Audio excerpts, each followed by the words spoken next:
Bonsoir à tous, bienvenue à ce flash d'information. L'archevêque métropolitain d'Abidjan, Jean-Pierre Cardinal Courtois, a célébré ce dimanche ses 50 ans de jubilé d'or sacerdotal à la paroisse Saint-Pierre de Blocos, son village natal. La messe a été célébrée en présence de plusieurs personnalités, dont le Premier ministre qui représentait le président de la République, Alassane Ouattara. Chaque année, à la veille de la fête de l'indépendance, le ministère de l'Assainissement et de la Salubrité organise la Semaine nationale de la propreté. Cette semaine commence le 1er août, donc aujourd'hui, pour s'achever le 6 août prochain. Et selon le ministre Bouaké Fofana, cette semaine va contribuer à l'amélioration de la propreté dans les villes et communes ivoiriennes. Grâce Kando pour le reportage. Opération Grand Ménage, réforme du secteur des déchets.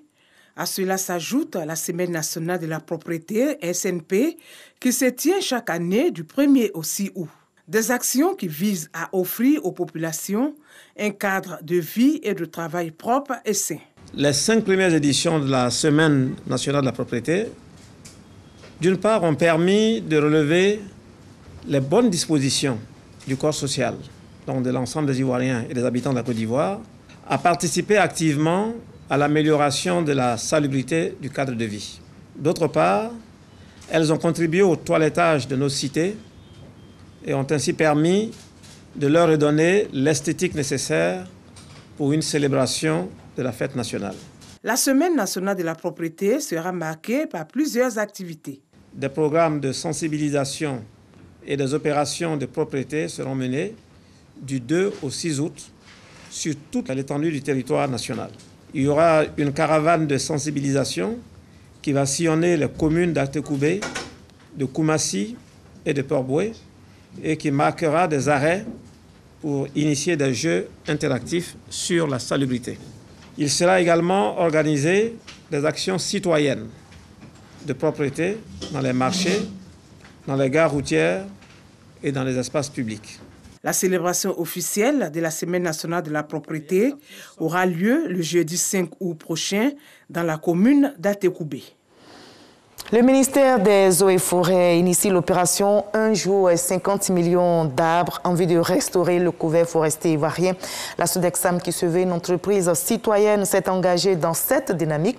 Elle a donc concédé 20 hectares de la plateforme aéroportière de Mans en vue de son reboisement sur une période de 4 ans. Cette opération de reboisement vient d'être lancée par le ministre de l'Intérieur et de la Sécurité, cadre de la région du Tonpi, le général Vagondo Diomandé.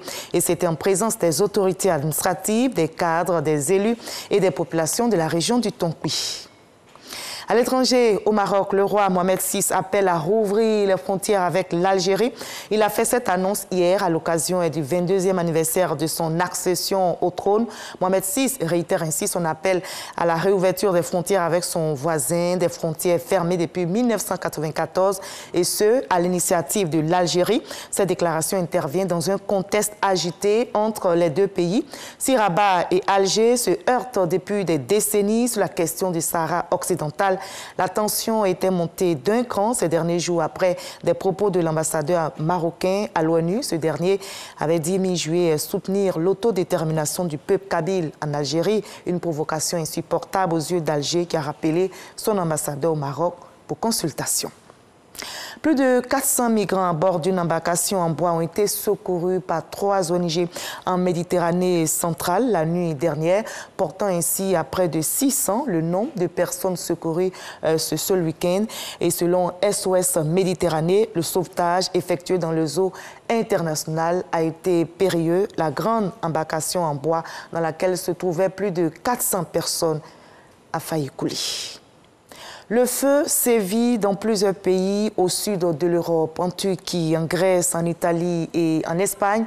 Des incendies sévissent depuis plusieurs jours dans le sud de la Turquie. Les feux ont déjà fait 8 morts. De nombreux villageois et touristes ont été évacués.